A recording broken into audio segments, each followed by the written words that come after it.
Al-Kafi, Volume 5 concerns charity, fasting, Ramadan, retreat, pilgrimage. Now, the pilgrimage is different than the visitations. The boundaries and conditions and stuff like that are defined therein.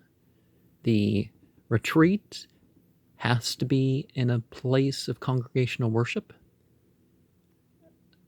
Personal masalas do count for what they do, but the retreat has to be during a time of fasting as well. Conditions about Ramadan and fasting aside from that, particularly how the Sunnis will fast the 10th of Muharram proves that it's not a holiday for them, because you're not allowed to fast on a holiday. There's other things laid down. There's more visitation and more charity than is required. No, more fasting is available. Narration 6000 talks about how charity is multiplied 10 times, how alone is multiplied 18 times, how good relations with friends are multiplied 20 times, and how good relations to one's relatives are multiplied 24 times. Another number that I've done a number symbolism video on is 6,116. Or did I not do that number? But regardless, this number talks about how of the type of person who's as a friend of God, because they don't ask anything of anybody and nobody asks anything from them. 6,666 talks about how we're allowed to have our relations with our wives during the nights between the fasts, sunset to dawn. And it's narrated in the Sunni tradition, and it's narrated among the Judeo-Christian tradition that during their fast, whether it was the 9th month or whatever, they did not, they ate and drank, but they didn't do the third thing that was universally forbidden. Narration 7,777 talks about how the throwing of the pebbles on the Hajj doesn't require an extra bath. And if one's been sweaty or something, one may do it, though.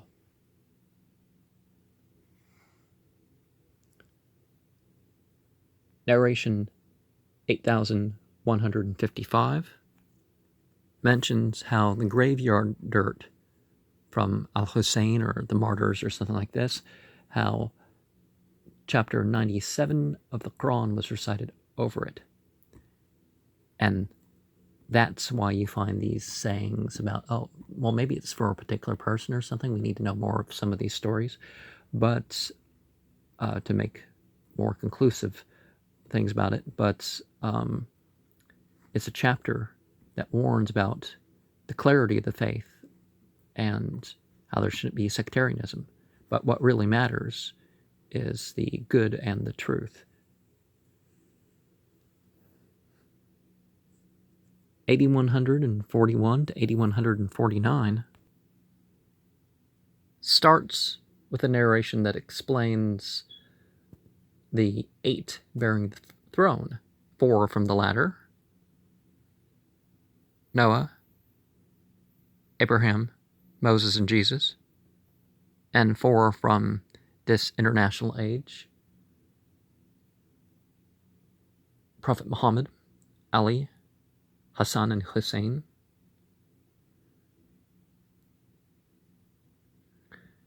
There's a Sunni narration about how after Prophet Muhammad, in Sahih Muslim, that talks about how Prophet Muhammad was after he dies, the ripple will be taken up by one. And then it'll be broken, and then it'll be taken up by two. And that really sounds sort of best explained by Ali, who lived through the first four Khalifa and then Hassan Hussein. Because he was the fourth. And certain prophecies in Abu Dawood, which I'll repeat later, but 8142 regards how there's merit in visiting the graves of the chain of authority, the A'imma, but greater is the merit of the four we just mentioned, obviously. The greatest merit that can be attached to that is, of course, what happens when you visit the grave of the Prophet. And there are narrations after that about the charity and the prayer in Mecca is as 100,000 elsewhere. In Medina, as 10,000 elsewhere. Kufa is 1,000 elsewhere. Remember, it's narrated about Kufa that many, many prophets had been there. And Hussein, near where he was buried, is also given special prominence. And 8149 talks about how the greetings can be extended. If you can't visit the graves, you can stand on one's roof or and say, and do the greeting from there, it says. But it's not, one shouldn't be praying to them. One does not. Narration 8135 talks about, again, the special merit of the visiting, but the merit of those who visit the grave of Muhammad and Ali is given a higher status. 8121 says that the reward is similar. 8099 to 8101 starts with a narration talking about how the sacred boundaries of Medina are from Dhubab to Wakan, and from Al-Uraib to Al-Naqab. It's not a place to cut down trees. Hunting's allowed there. Not in the particular space of the masjid itself, from the grave to the pulpit. But a person who kills is not protected if they go there. So it's different than Mecca, like that. And let us remember that the grave is not part of the house of worship. It's not that, well, there's an island in the middle and then, no, you don't. It starts on the other side of the grave. 8067 to 8074 talks about how the prayers are like favors to the prophets. And in the sacred places, one can pray as many prayers as one likes. I mean, there's certain prohibitions that are universal, but between a garden, a paradise is the Prophet's masjid.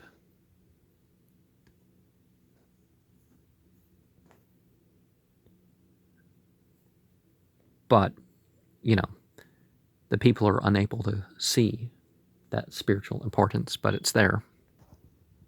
And right before an eclipse, Muawiyah was, they were moving the pulpit of Muhammad to Damascus. And then there was the order to return as was. So there's about 600 square cubits in the Masjid at Medina, and it ends at a couple pillars before the marketplace, and part of the courtyard is in it. 8039 talks about the origin of the Isaf and Na'ilah worship. The Quraysh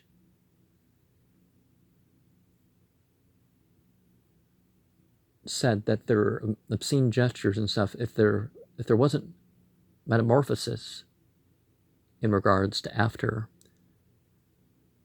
that, then, you know, they wouldn't have worshipped, or it wouldn't have been sanctioned or something. It's like, well, that sort of stuff doesn't sanction things. It's like if a person literally turned into a pillar of salt, like as in the Bible, maybe they were just blasted with salt. That makes more sense. But it doesn't prove that they should be worshipped. And one of them, there were signs that she was a female. So 8021 talks about how animal scent and al-anbar was used to stain the idols that were placed around the Kaaba. Because remember, the symbolism of the Kaaba was usurped by the misassociators. The idol of Ya'uk was placed on the right of the Kaaba, and Nasr on the left. Ya'guth was prostrated towards when they entered into the precinct. And we find elsewhere that Alat and Al-Uzza, Al-Uzza is like Alat is like the chief goddess sort of idea, and Al-Uzza is the warrior she, like Athena, and Shemyaza, sort of the female Shemyaza, which I think maybe the Israelites left out that part, although the hey at the end is a good indication, isn't it?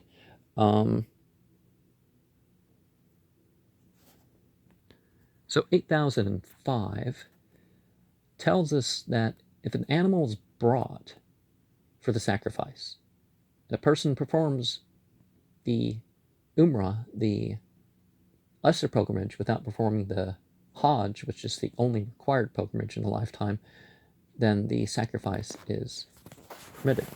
The sacrifice is required for it. And 7984 mentions that a person can perform Hajj without performing the animal sacrifice. 5965 to 5987 regard the charity. And if we're going to really bring in the Ramadan issue, we talk about the the multiplication of the charity by 70. We find that the obligatory charity can be done openly, but the voluntary charity, it's generally best to do it privately. And charity repels evil, it atones for evil.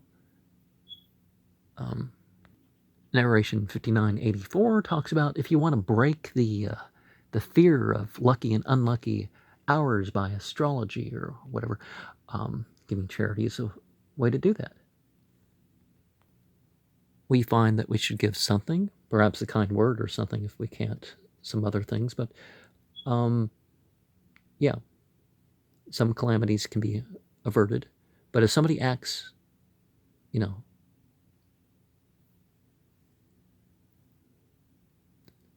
and sometimes we're tested by such opportunities. The old Elijah thing of the Jews, of how Elijah secretly goes around. Sometimes there's tests like that happen to us in life. 6014 limits our charitable expenditure to that which, we can still provide for our families, the food and firewood and such, through the next harsh season. 6020 to 6035 regard the more explicit sense of how if charity's acts, then there's obligation. Is it? 35. There was an interesting narration that I neglected to mention. 5971 talks about the beards of 700 devils that try to keep a person from giving in charity. But 70 misfortunes are averted. 5969 talks about the charity upon the believer is of the heaviest things, because it can help keep a person as a believer. Because a believer is just not some creed thing. Let's not misunderstand the Arabic phrase being used to be towards the same ends. And the next narration points out how charity provides a shadow for people on the day of judgment. Narration 6034 talks about how if a virtuous deed passes through 80 hands, the person who started the chains is still getting credit to that. And we find narrations around that about how the people they're carrying on the legacy, they get their merit too. 6032 says not to ignore the prayers of anyone. And the prayers of the people of the book, they're granted in regards to us, the good that they ask for. 6029 is sort of a warning because, if you have means, you're responsible for using those means to the best ends. And if you can acquire means, well, why didn't you acquire those means?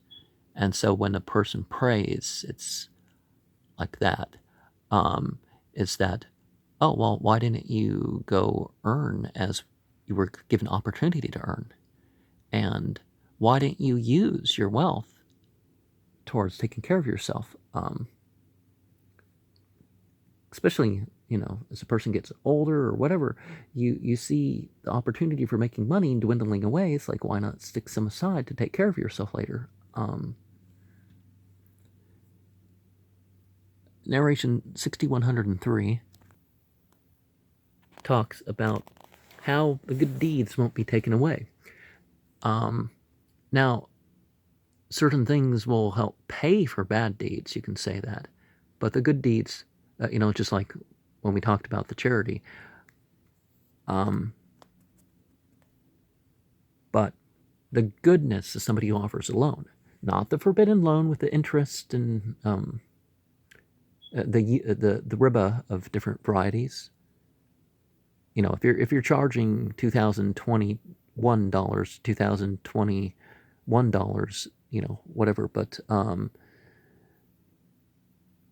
or maybe they pay you back even less. That's one thing, and if that's known. But the compounding interest and the interest and all the other stuff just to increase the money involved and the fees and that's not involved in that sort of loan. And the good in giving a reprieve in terms of a loan. But in general, let's remember that a person should alleviate one's debts before going on the pilgrimage. 6212 reminds us that charity given in public, there's no problem with that. You got to be careful about intentions sometimes. It's often best to preach about what's right rather than just, than ask people, we need your money and all, preach what should be done and mention the opportunities sometimes that's more encouraging. 6,230 talks about the nap somewhere between the sunrise and the noon. So remember, you got your, if you want to take your nap in the afternoon, you have your post-dawn, but it's best to stay up to the sunrise in a little bit and then, get your nap as they, and between dusk and dawn is another time to sleep, but, that narration doesn't go into all of that. 6,237 to 6,247 starts with a narration that again confirms the fact that the praying at night is 70 times like in other months, and how the month is divided into mercy and kindness, forgiveness, and acceptance and freedom from the fire. A lot of the things that are in the Shia narrations indicate that, that what they claim about the, that's 6238, right? A lot of the narration, a lot of things that people say are unfounded innovations and that sort of thing are, even in some of the Sunni books, but the Shia books in particular, a lot of the things that you seem to only find in them, I mean, definitely you want to have things agree with the Quran if you're Muslim, but yeah, one finds them in there. 6238 talks about how the night that's better than 1,000 months. Oh, and that narration talks about the cursed position of those who live with their parents but aren't forgiven, those who made it through Ramadan without being forgiven, and those who don't mention blessings on Muhammad when he's mentioned. That's not saying if you hear it once and you don't, that sort of thing. If one doesn't say it at all, would be the real implication there. 6240 talks about the liberation of the people on the last night of Ramadan, and how Ramadan frees everybody except the drug addicts. Well, I've talked to a number of people who actually broke their addiction to alcohol or marijuana or whatever because of Ramadan. So that's different. But people who stay addicted to these things, well, people who continue the behavior is actually what's explicitly stated there. Then we have how the reward of the fasting person is not diminished, but the person offering the food to them is like unto that. It's not that you give everybody a bite and, you actually really feed people. And benediction upon a person and their ancestors can be made in such a circumstance as the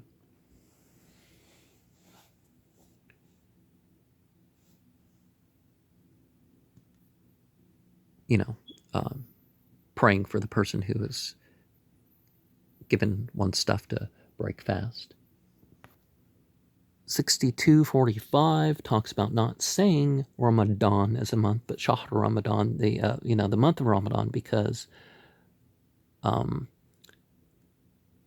it's sort of like those Sufi poems about I was cooked and all that. So God is the one who scorches and dries us out, in that sort of way, I guess. So when we say Ramadan Kareem, Ramadan Mubarak, it's God that is generous. It's God that gives blessing. Not per se the month. The month is a means, sure. And this month where the devils are chained up, it's a time for us to, we make prayers when the month comes about. But, okay, narration 6262 to 6273 reminds us the first seeing of the crescent. If it's before the redness of the night, well, then you're going to come on the first night. If it's after, it's, it's the second. If it's showing a shadow, it's the third night. Of course, the crescent should be witnessed. If it's confirmed about Rajab, it's usually about 59 days. Rajab Shabanan.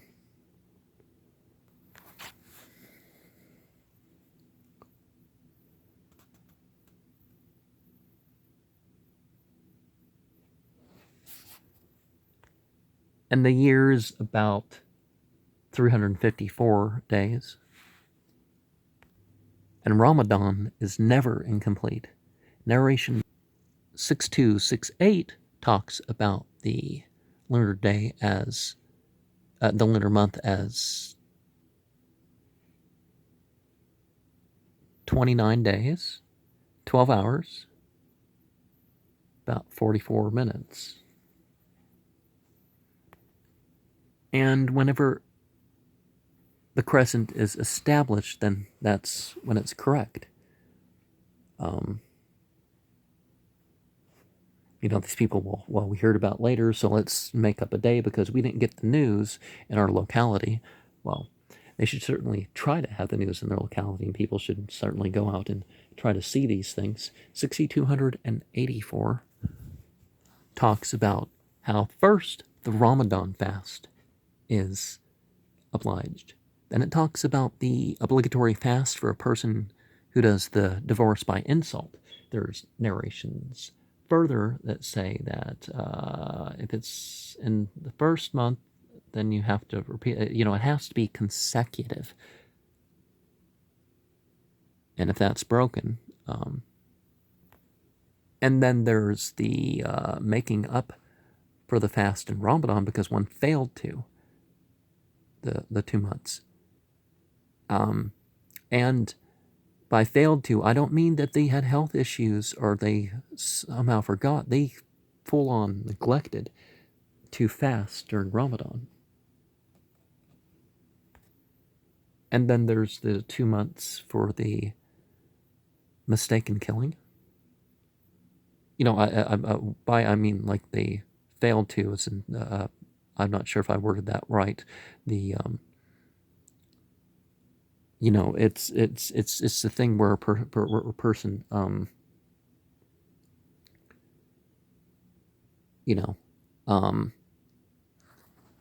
it's an act of disbelief, just like skipping the prayer knowing that it's the prayer time. Then you have the 3-day fast for the violation of an oath. One should be careful with the oaths anyways, but the broken oath that one intended at the very least. The 3-day fast for the person who, they had to shave their head or such during Ramadan because, not during Ramadan, during the Hajj, because, they had some sort of health issue like lice or something that they needed to treat that way.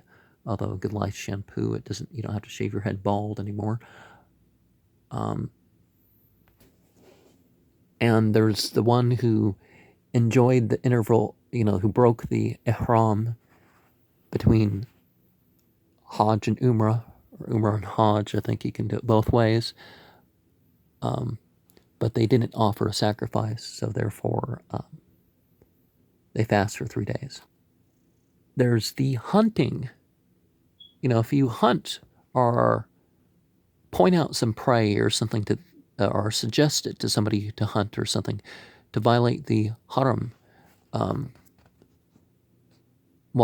mean to violate the conditions of the ihram in that way.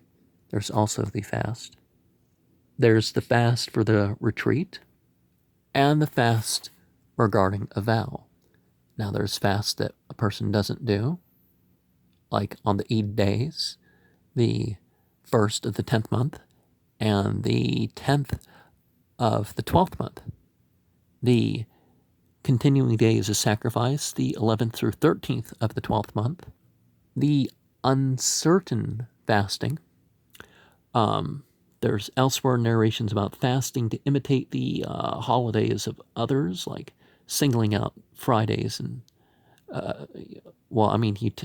you tend to You don't fast Friday by itself, and you don't single out Saturday or Sunday by itself. Certainly some Jews will fast on the Sabbath, or at least the day of the Sabbath. They'll eat during the night, and then they'll fast until the Sabbath ends, and then they'll eat or something. There are Jewish groups that do that. There's Christians who will fast on Sunday sometimes, or certain holidays that they do. Of course, holidays are ordained by God. They're not for a priest and such to come up with. The fasting to remain speechless and silent, well, at the very least, we can say 3 days would be a limit to that. If you made an unlawful vow, to do something wrong, then there's no fasting for that. One should not fast all the time. Like this, some Buddhist groups where they, from midday to midnight, they don't eat. And fasting, intending it to be an optional fast when it's time for a required fast, one shouldn't do that. The 13th, 14th, 15th of the lunar month, that's optional. The 6 days of Shawwal, the 10th month, although I don't really see that it's to be, there's tradition about doing it consecutively, but picking 6 days within Shawwal. Certain days that have been pointed out as particularly meritorious. The most, of course, is the 9th of the 12th month, and that is a day where you don't have to fast. People talk about fasting the 25th of the 11th month. You don't have to fast it. It's, it's said to be meritorious, like a couple months of fasting, so it's not something I would miss.